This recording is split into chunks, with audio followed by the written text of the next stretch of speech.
ঝুমকিকে বাড়ির সকলের সামনে উচিত শিক্ষা দিল ছুটি আর অভি।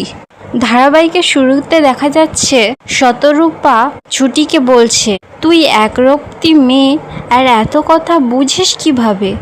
এইসব কথা তো বড় বড় সংসারের লোকরাও বোঝে না।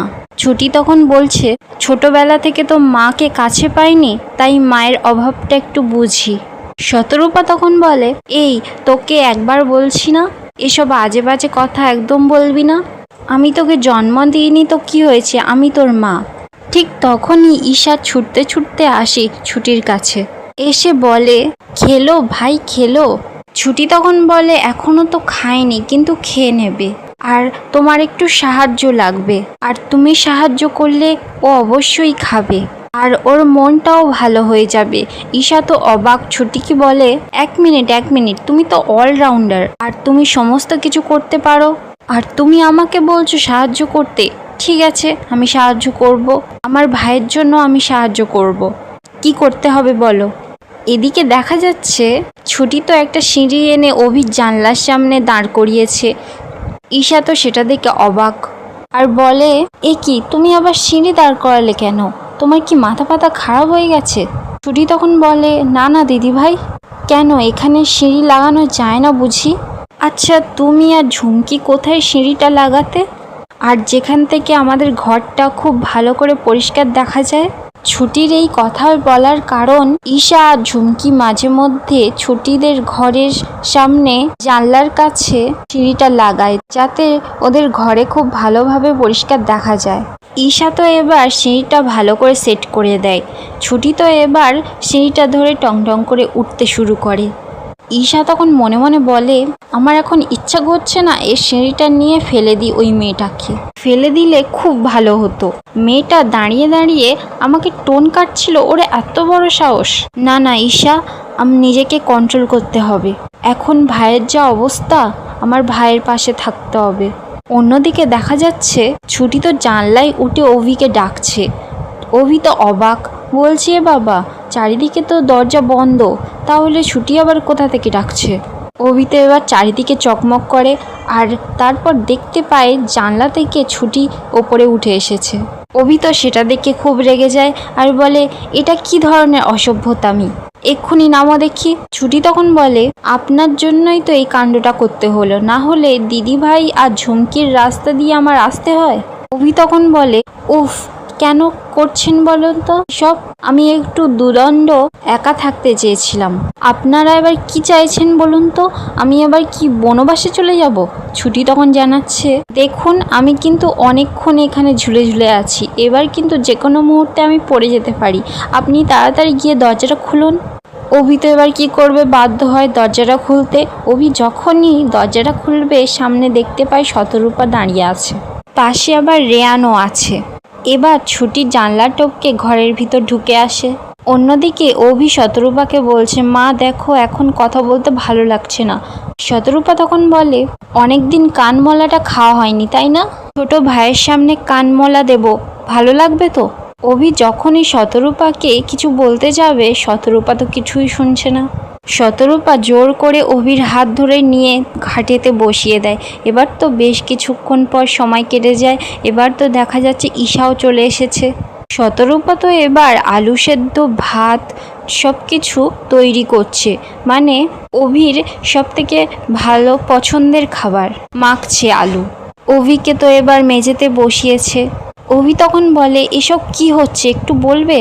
কেউ তো কোনো কথা বলে না, চুপ করে থাকে। ঈশা তখন বলে অভির পাশে বসে, ভাই তোর মনে আছে ছোটবেলায় মা আমাদের খাইয়ে দিত এভাবে? আর ভাই তোর এটা মনে আছে রেয়ান সবার আগে লাইন দিত খাওয়ার জন্য, সবার আগে, যাতে ও ডবল খেতে পারে? রেয়ান তো এবার রেগে ঈশাকে বলছে, দেখেছিস তুই আবার সেই মিথ্যে কথা বলা শুরু করে দিয়েছিস, তুই সারাক্ষণ খালি মিথ্যে কথা বলিস। শতরূপা তখন বলে, উফ, তোরা আবার ঝগড়াঝাটি শুরু করে দিয়েছিস, তোরাও কি কোথাও গিয়ে শান্তি দিবি না? তোরা এখনো বড় হয়ে উঠলি না, তোরা সেই বাচ্চাদের মতো হয়ে থাকলি। অবশ্য এটা ঠিক যে মা বাবাদের সামনে বাচ্চারা সব সময় বাচ্চাই থাকে, অবশ্য ঠিক। তোরা মা বাবার হয়ে সব সময় লড়ে যাচ্ছিস, আমি মা হয়ে তোদের পাশে থাকতেই পারি না, তোদের সাহায্যেই আসি না। শুধুমাত্র এই দুমুঠো তোদের মুখে ভাত তুলে দেব বলে সারাক্ষণ অপেক্ষা করে থাকি। তাহলে যদি দেখি আমার সন্তানরা না খেয়ে মুখ মন মরা করে আছে, তাহলে আমার আর রইলটা কি? অভি তো শুধু হিরণময়ের কথা ভেবে মন মরা করে আছে। শতরূপা তখন বলে, অভি, আমাদের মনে যতক্ষণ রাগ অভিমান পুষে রাখবো না, ততক্ষণ আমাদের মন শরীর সব খারাপ। আর আমাদের মনের ভেতরে না অন্ধকার জন্মাবে, আর সেই অন্ধকারে আমাদের ভালোবাসার মানুষদের পুরোপুরি গ্রাস করে দেবে। তুই যদি তোর এই খারাপ স্মৃতিগুলোকে নিয়ে বেঁচে থাকতে চাস, তাহলে কিন্তু তোর কষ্টটা বাড়বে অভি। তার থেকে এটা মনে কর না, সারা জীবন যাকে গুরু মেনে এসেছিস তার ভালো স্মৃতি মনে কর না। সেটা তুই একবার ভেবে দেখ না, তুই এখন যে জায়গায় দাঁড়িয়ে আছিস, তোর এত নাম ডাক তোর গুরুরই অবদান। তো তুই সমস্ত কিছু ভুলে যাস বাবা, কিন্তু অকৃতজ্ঞ হয়ে যাস না। অভি তখন বলে, মা, আমি তো অকৃতজ্ঞ হতে চাইছি না, আমি তো ভুলেও যেতে চাইছি না, কিন্তু আজকে কোর্টে যা হলো। শতরূপা তখন মন খারাপ করে বলে, আমি জানি বাবা, আজকে তোর অনেক বড় ক্ষতি হয়ে যেত, তুই কপাল জোরে বেঁচে গেছিস, কিন্তু আমার মনে হচ্ছে ওই মানুষটা তোর এত বড় ক্ষতি হতে দিতে পারে না কখনো। অভি তখন বলে, কিন্তু মা, আমিও তো বিশ্বাস করতে পারছি না উনি করতে পারে এমন, কিন্তু আমি কোর্টে পৌঁছালে ওনার থেকে বেশি ক্ষতি কারোর তো হতে পারে না। শতরূপা তখন বলে, দেখ বাবা, আমি আইনের প্যাঁচ কিচ্ছু বুঝি না, কিন্তু তুই তো প্রমাণ ছাড়া কিচ্ছু বুঝিস না, কিন্তু এই বিরুদ্ধে তোর কাছে কোনো প্রমাণ নেই, তুই কোনো প্রমাণই পাসনি, তাহলে যখন এর বিরুদ্ধে প্রমাণ পাবি তখনই নয় বোঝাপড়া করে নিস। এরপর তো দেখা যাচ্ছে শতরূপা আলু সেদ্ধ ভাত মাখিয়ে অভির গালে তুলে দিচ্ছে। অভি তখন বলে, মা, তুমি আমার জন্যই আলু সেদ্ধ ভাত তৈরি করেছো না? রেয়ান তখন বায়না করে, মা, তুমি ওকে দুধ উগাল খাইয়ে দিলে, আমাদের খাওয়াবে না? ঈশা তখন বলে, না, আমি তোর আগে আছি, আমি আগে খাবো। শতরূপা তো এবার কি করবে, প্রথম ঈশার গালে খাইয়ে দেয়, তারপর রেয়ানের গালে খাইয়ে দেয়। শতরূপা তো তখন ছুটির গালেও খাইয়ে দিতে চায়। ছুটি তখন বলে, আমিও খাবো। শতরূপা বলে, হ্যাঁ, তুইও খাবি। এখন আমার 3টে সন্তান নয়, এখন আমার 4 সন্তান। শতরূপার হাতে খাচ্ছে আর ছুটি বলছে, জানো তো মা, আমি শুনেছিলাম মায়ের হাতের মাখা ভাত নাকি খুব ভালো খেতে হয়, আর আজকে আমি সেটা বুঝেও গেলাম। শতরূপা তখন বলে, হ্যাঁ, বুঝলি তো। এবার ছুটি শতরূপার কোলে মাথা দেয়। শতরূপাও তো এবার আদর করে দিচ্ছে। অন্যদিকে ঈশা সেসব দেখে রেগে পুরো লাল হয়ে যাচ্ছে। এরপর বেশ কিছুক্ষণ কেটে যায়। তারপর ছুটি তো শোয়ার জন্য ব্যবস্থা করছে। ছুটি বালিশগুলো নিয়ে মাঝখানে ব্যারিকেড দিচ্ছে। অভি ছুটিকে বলছে, থ্যাংক ইউ। ছুটি তো কোনো কথা না শুনে অভিকে বলে, হ্যাঁ, আমি জানি, কিন্তু এই সমস্ত ডিলের মধ্যেই হচ্ছে, আর এটা 1 বছরের কন্ট্রাক্ট, আর এটা সম্পূর্ণ নাটক, এটাই বলবেন তো আপনি?